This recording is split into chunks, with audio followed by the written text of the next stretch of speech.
Բարև ձեզ սիրելի հայրենակիցներ, շնորհակալություն այս միջոցառումը կազմակերպելու, լսումները կազմակերպելու համար, նաև շնորհակալություն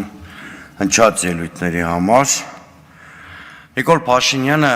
անցած տարիներին երևի ամենաշատը վնասել է հենց այն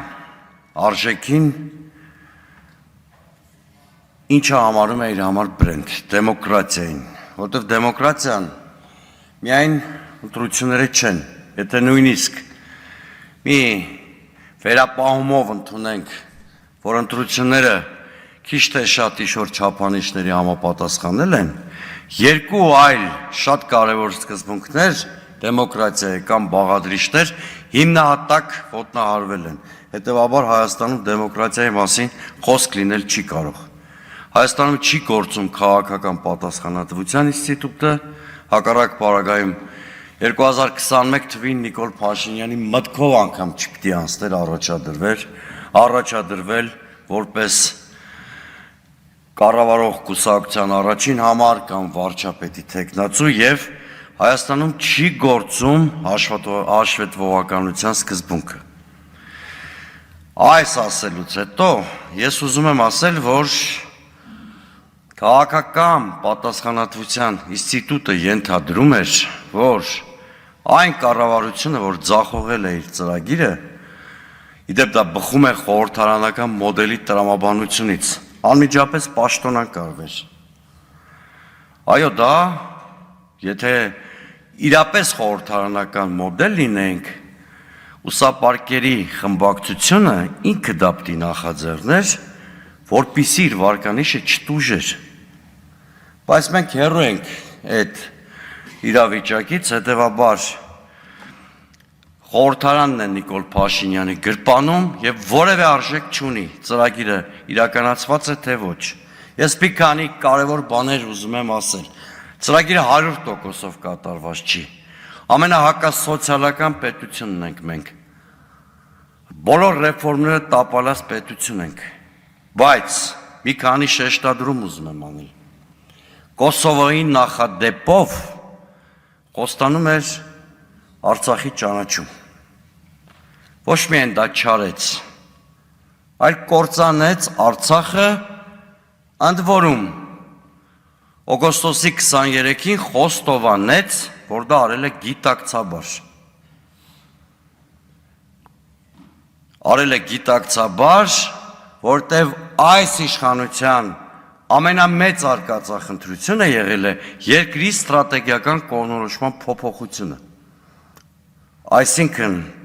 ռուսական ուղեցրից Հայաստանի դուրս բերումը, որին հասնելու համար նրանք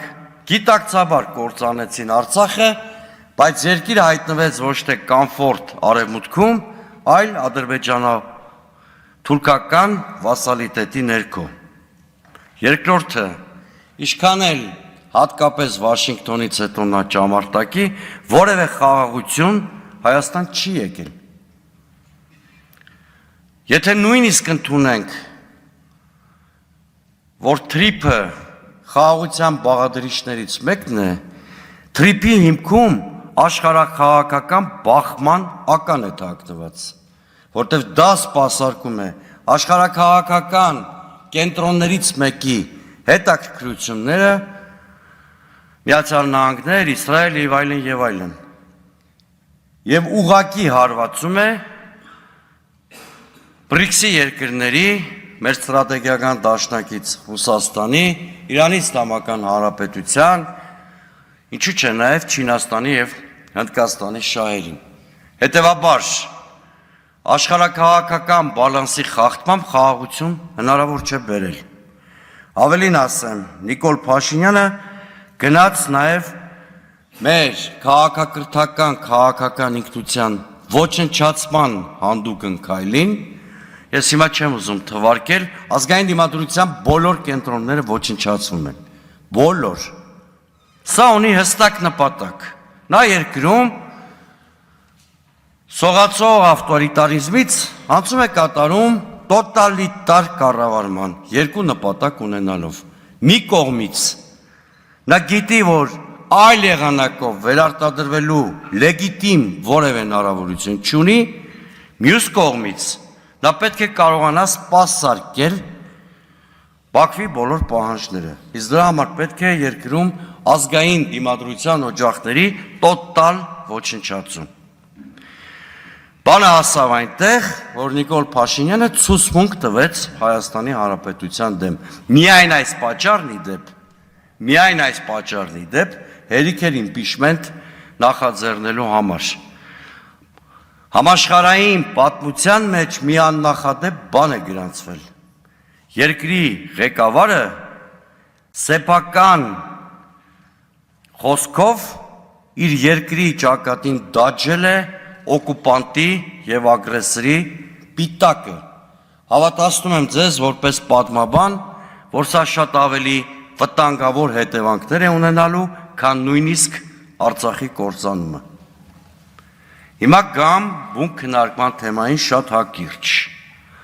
Այսքան արձանագրելուց հետո Հայաստանում չի կարող գտնվել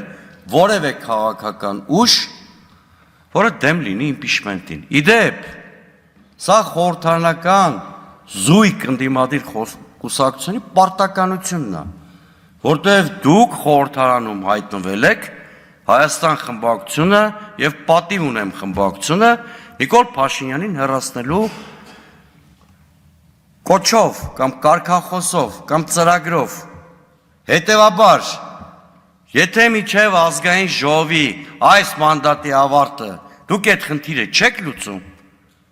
շատ դժվար է լինում հաջորդ ընտրություններում հասարակությանը ձեր ներկայանալը,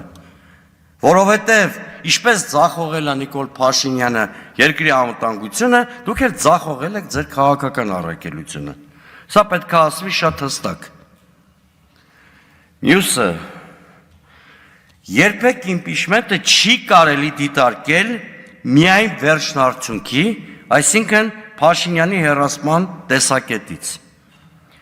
Իմպիչմենտը շատ լայն բազմաշերտ գործընթաց է, որ ունի մի քանի կարևոր ազդեցություն, այստեղ ես Միրան Հակոբյանի հետ իմ գործընկեր լրիվ համաձայն եմ, վերջնարդյունքը իհարկե կարևոր է, բայց դա գերնպատակ չի, որովհետև իմպիչմենտը ինքը ածանցվում է համաժողովրդական շարժումից, ըստ այդու առաջին պլանը պետք է լինի համաժողովրդական շարժման գեներացիան, բայց նաև իմպիչմենտը գործիք է, որի միջոցով հնարավոր է թույլատնել իշխանությանը դառնալ օրակարգ թելադրող, հնարավոր է շրջանառել նոր գաղափարներ եւ ծրագրեր, հնարավոր է քաղաքական ակտիվության դաշտ բերել հասարակության ընդդիմադիր, բայց պասիվ շերտերի եւ վերջապես հնարավոր է, եթե վերջնարդյունքին նույնիսկ չհասնենք, փոխել այսօրվա շատ անբարենպաստ ներքաղաքական ստատուս քվոն ընտրական ցիկլից առաջ։ Հետևաբար, ես որպես քաղաքական գործիչ եւ որպես դեմոկրատական այլընտրանք կուսակցության ղեկավար երբեք իմպիչմենտի գաղափարը չեմ հակադրել ընտրությունների գաղափարի հետ։ Դրանք երկուսն էլ գործիքներ են, եւ եթե մենք ճիշտ քաղաքական մոդերացիա իրականացնենք, հնարավոր կլինի գործիքների ճիշտ համադրումով առաջիկա ամիսներին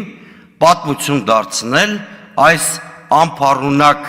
իշխանությունը Հայաստանը ապրեցնելու նպատակով։